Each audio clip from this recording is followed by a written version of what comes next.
Hello, everybody. My name is Alex. Hello, Professor. My name is Alex. And today we're going to be discussing the Joker film. Now, the Joker film is a 2019 film directed by Todd Phillips and then co written with him by Bradley Cooper. It stars Joaquin Phoenix in a new version of the role as the Joker that can be closely attributed to the Heath Ledger insanity of the Joker.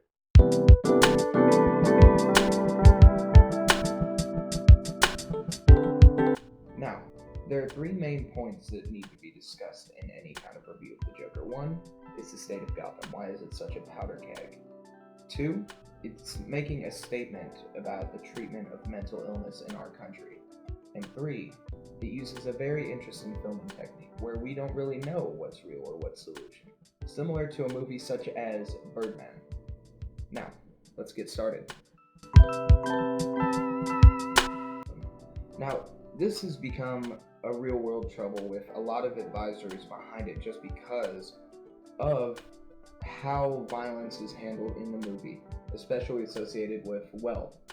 Now, Gotham is a very bad place to live in at this time. Nobody can find a job, there's trash all over the streets, everybody's looking for change, but the rich are just sitting up in their castles. And that becomes a major problem, especially for failed comedian Arthur Fleck, who is the Joker. Now, the Joker has been attacked, beaten down countless times, probably even before the movie. This is a normal thing that happens for him. But it goes too far after he arms himself and loses his job for it. You see, he's riding in the subway, and during another attack, led on by his condition of laughter, the real event of social progression in the story starts when Arthur Fleck, a failed comedian, is attacked by three wealthy bankers on a subway going home. You see, he's acquired a gun at this point through his occupation.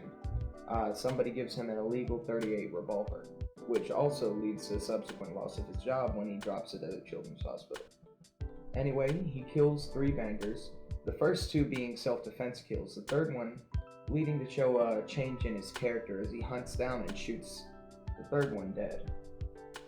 Now, these murders are seen on live TV, and this is where Thomas Wayne makes the biggest mistake he could throughout the movie, and that's referring to all the poor people who refuse to help themselves as clowns.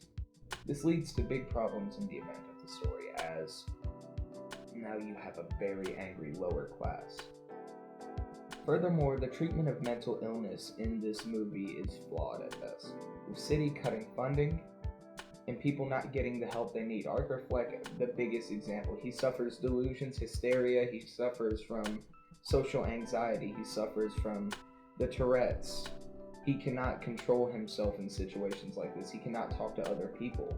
You see, his medication is, first up, I believe, wrongly prescribed. I don't think he needs the medication they were giving him because, frankly, it seems like they were just giving him heavy depressants, which, of course, is not a solution to a lot of mental illnesses nowadays that we've realized as we've advanced our medicine.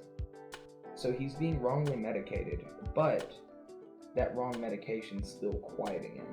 Throughout the movie, he suffers a down spiral as a result of the stop of medical care for him. And this is a very powerful reflection onto how we deal with medicine today. Let's talk about the delusions in this particular film. During the film, Arthur enters a love relationship with his neighbor, played by Zazie Beetz. And throughout the film, you see several scenes including him and her. Later in the movie, he actually goes into her apartment seeking help and refuge, and she claims that she doesn't know him. Now, why is this? Well, it's revealed later in the actual movie that all the experiences he's had with her are simply his delusions.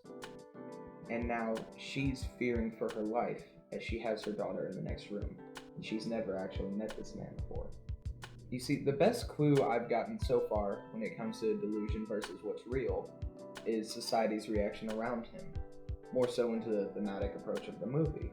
You see, in certain scenes, he is doing something completely out of the ordinary, such as laughing at all the wrong parts to a certain comedic act. Yet nobody around him is complaining about it. Nobody's looking at him. He's treated normal. And that's where I think these delusions are actually taking into effect, is the fact that when everybody's treating him normal, that's when he's delirious. And that more so says onto the theme of how we treat our mentally ill. More importantly, I think this is an excellent allegory to the Heath Ledger Joker, because during these two movies, both of them, the Joker isn't supposed to be a personified individual, he's a force of nature. Now, in Heath Ledger, you see him being the actual force of chaos. He's everywhere and nowhere, causing all of these misfortunes with the drop of a hat. But I like this version as he's not the sense of chaos, but he's constantly riding the chaos. He is just kind of going along. He has no master plan. He's not doing anything in his mind. He's just doing what comes first. Almost like animalistic instincts.